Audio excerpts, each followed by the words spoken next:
Tim Subdit Jatanras Ditreskrimum Polda Metro Jaya kembali menangkap satu orang buron kasus judi online yang melibatkan pegawai Kementerian Komunikasi dan Digital. Pelaku berinisial B diringkus karena perannya membantu memastikan agar situs judi online tertentu tidak diblokir oleh pemerintah. 5 miliar rupiah disita sebagai barang bukti. Menurut polisi, hingga saat ini penyidik sudah menyita barang bukti senilai 150 miliar rupiah. Sementara 4 buron lain masih terus diburu. Polisi telah menetapkan 24 tersangka dalam kasus judi online. 10 tersangka merupakan pegawai Kementerian Komunikasi dan Digital.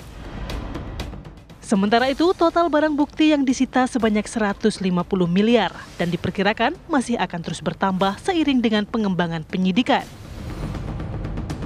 Pihak kepolisian juga akan berkoordinasi dengan Pusat Pelaporan dan Analisis Transaksi Keuangan (PPATK) untuk mengusut aliran uang para pelaku terkait kasus ini, termasuk kemungkinan adanya unsur tindak pidana pencucian uang (TPPU) alias money laundering. Tim TV One mengabarkan.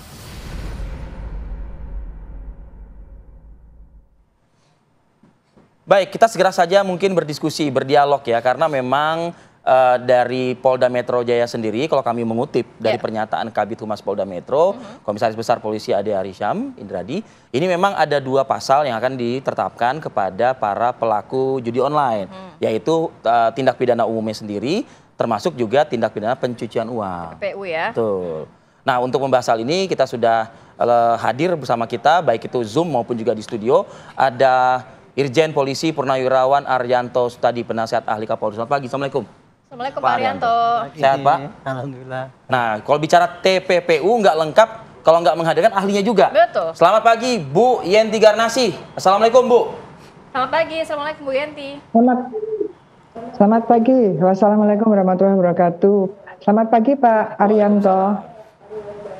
Selamat pagi Mbak Yenti. Saya ingin langsung ke Bu Yenti deh. Bu Yenti, sudah ada pernyataan loh Bu dari kepolisian melalui Kabid Humas Polda Metro Jaya. Seperti kita ketahui kan ada angka yang fantastis Bu, 150 miliar diamankan dari beberapa penangkapan ini. Nah, kalau dari Ibu sendiri melihatnya, bisa nggak sih Bu sebetulnya ini TPPU ini, atau mungkin jangan-jangan TPPU ini jelas ada di dalam kasus judi online ini? Ya baik, terima kasih.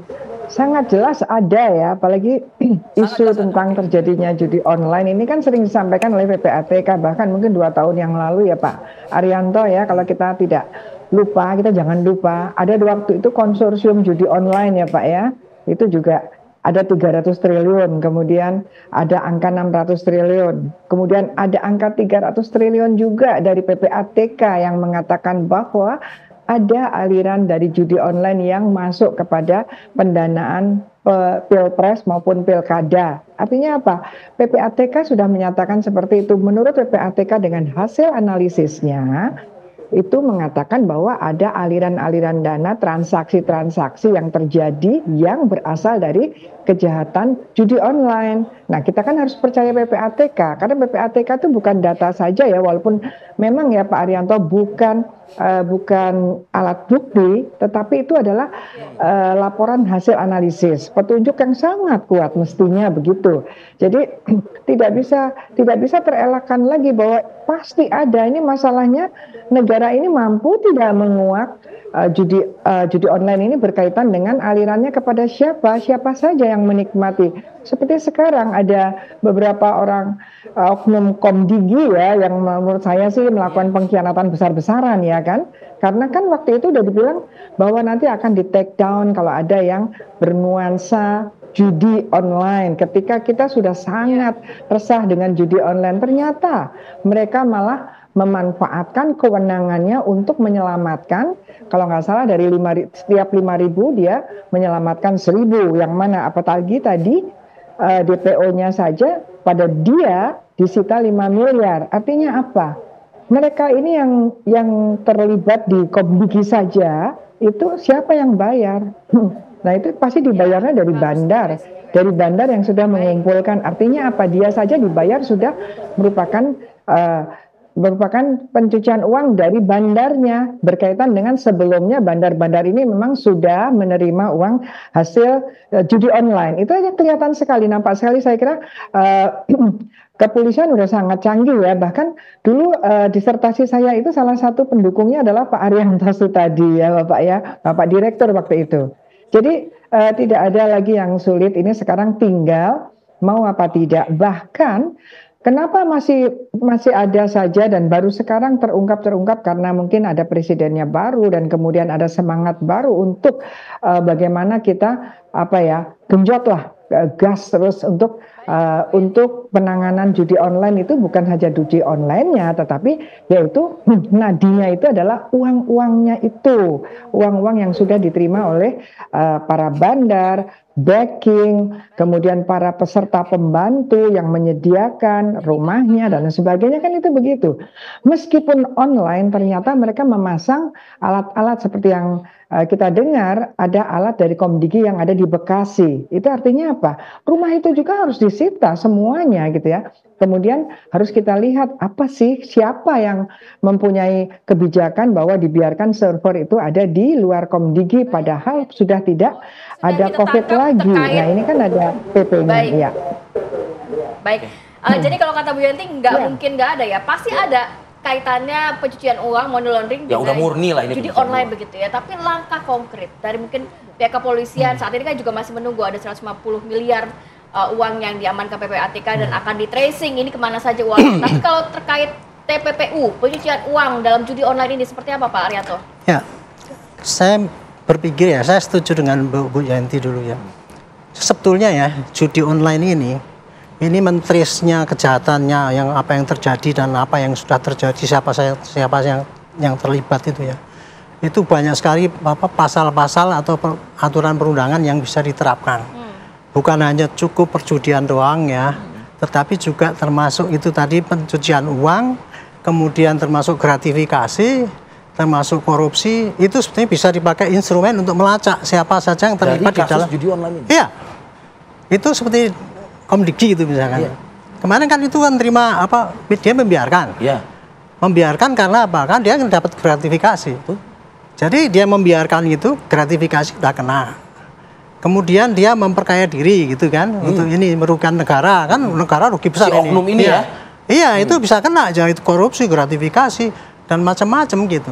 Dan saya dengan adanya TPPU itu sebenarnya untuk memberikan jalan pada penegak hukum dulu untuk menjerat kasus-kasus yang sangat susah dijerat kayak gini itu yang belum kita dengar ya, tuh, Pak. Sudah.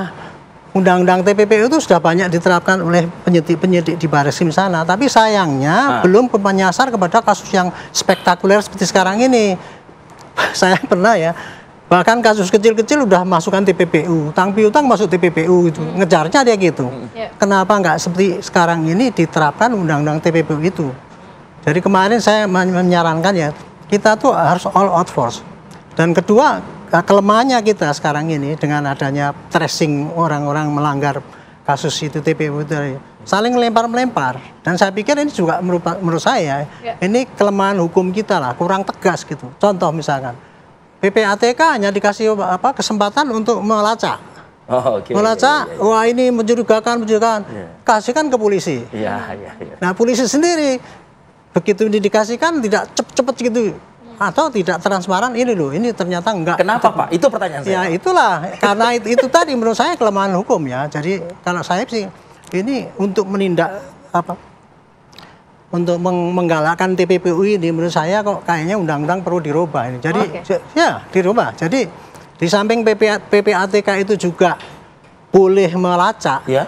Tidak hanya melaporkan pada polisi, tapi dia juga bisa menindak. Gitu. Jadi kerjanya langsung menindak gitu dalam, ya? Iya, menindak dalam. Jadi diperkuat dengan fungsi penindakan lembaga itu. Iya, jadi instrumen penindakan itu simpel gitu loh, sehingga bisa mencegah dan bisa mentrace dan menindak gitu. Sekarang ini saya sering sekali. Tapi kalau dari sisi ngomong sudah kasihkan polisi, tapi kamu enggak ini gitu.